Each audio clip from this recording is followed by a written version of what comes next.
It's what you're supposed to do when you go in. And now, this is quite a bit later, we have I should just make this little advertisement for Mercy Corps here. We were, as far as I know, the only significant American relief and development agency in Iraq that refused any arms or any protected perimeter around where we slept at night. And we didn't do it to make a point. We did it because it was safer. And it allowed us to actually get some results.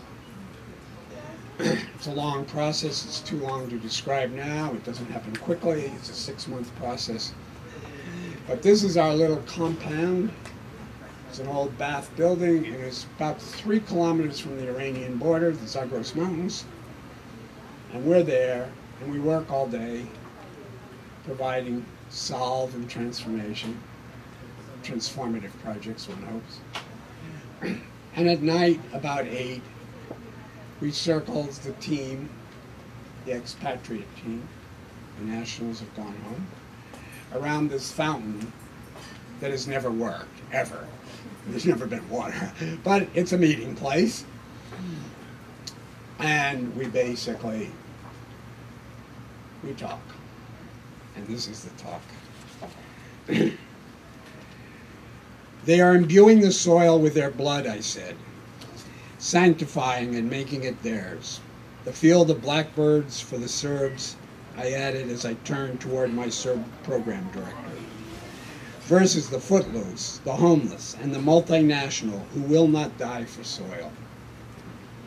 Attendance at the fountain was down, composed mostly of several new arrivals as the old-timers were pushing off for more attractive emergencies elsewhere. We were more workaday these days. My didactics were now most often confined to my hooch at bedtime, where I talk to myself. My flourishes more an allowance from my staff than an encouragement. They remained respectful of me as a veteran who led by example, but stayed reluctant to become interested students. I had eyes. I could see the attention waning, the eyelids heavy, the heads turned elsewhere, toward the dogs, to the sat phone. Sorry to be late, Mother. The boss was in the middle of one of his worldview speeches. There we few circulated around the curtain. Some bread and cheese, an ethos or Pepsi in hand. We, the footloose, on reclaimed Kurdish soil. So close to Arab soil, with the displaced, the remnants of the ethnic purges on either side of the line. Empire, nation-state, Treaty of Westphalia, the humanitarian imperative, global village, self-determination, such important concepts we plumbed. School busing, ethnic cleansing, the wall in Palestine, Schengen Accord, EU accession for Turkey. All attempts we figured at defining right relations between peoples. To what extent do we conglomerate or separate? If conglomerated, then is it federated, allied, imperial, or national? If separated, then is it by race, ethnicity, language, religion, ideology, or geography? And then, quite abruptly, I waved it all aside, the academic, and leaned in. Imagine the 14-year-old Eritrean boy. I said, in burlap, thin as a stick, peering at the images from Baywatch or The Simpsons at a store front in Asmara. Imagine the Shia house cleaner in Kut watching a rerun of The Matrix on the Master's television. Whatever they defined as right relations before is certainly getting redefined now in ways it never was before.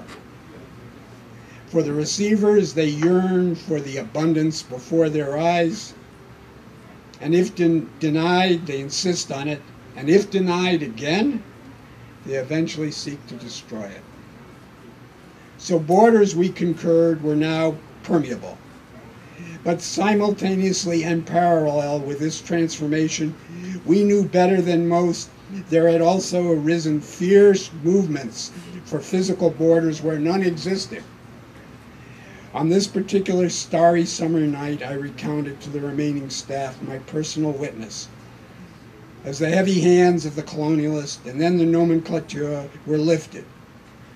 I was at work there, I related, in the Balkans, peering down from Mount Igman on the besieged city of Sarajevo, and in Georgia, as heretofore inclusive borders dissolved across half of the land. More than 22 entities, I had guessed, had thus far been formalized into new states.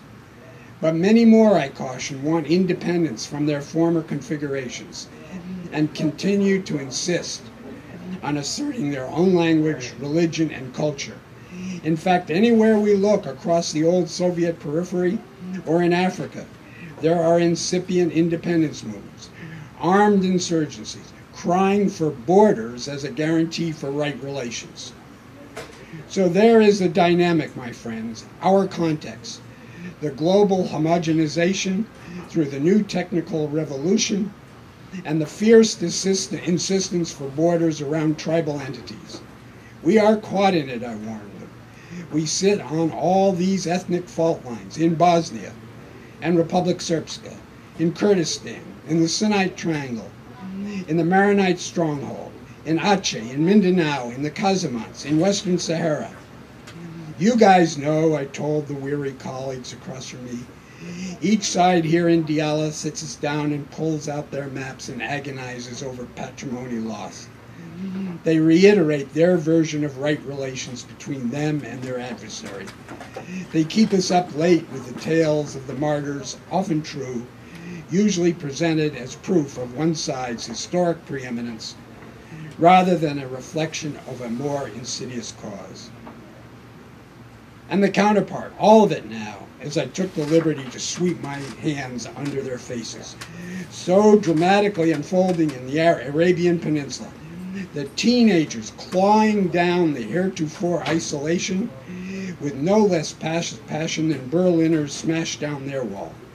For all of it, for Silicon Valley, Times Square, and Hollywood, for chatting with Susie in Toledo, or diving into Portland's digital library.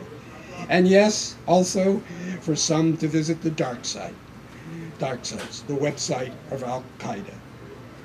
Damn it, guys, can't you feel it as I jumped up out of my chair?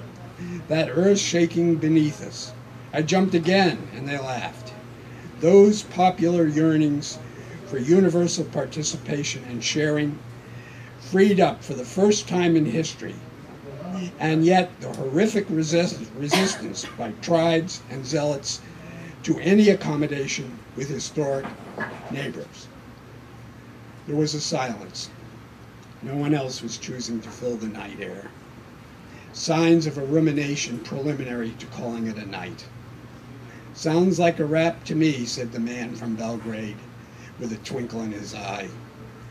Good night, all, I saluted, before I veered over to the pen to check on whether there was sufficient water for the dogs.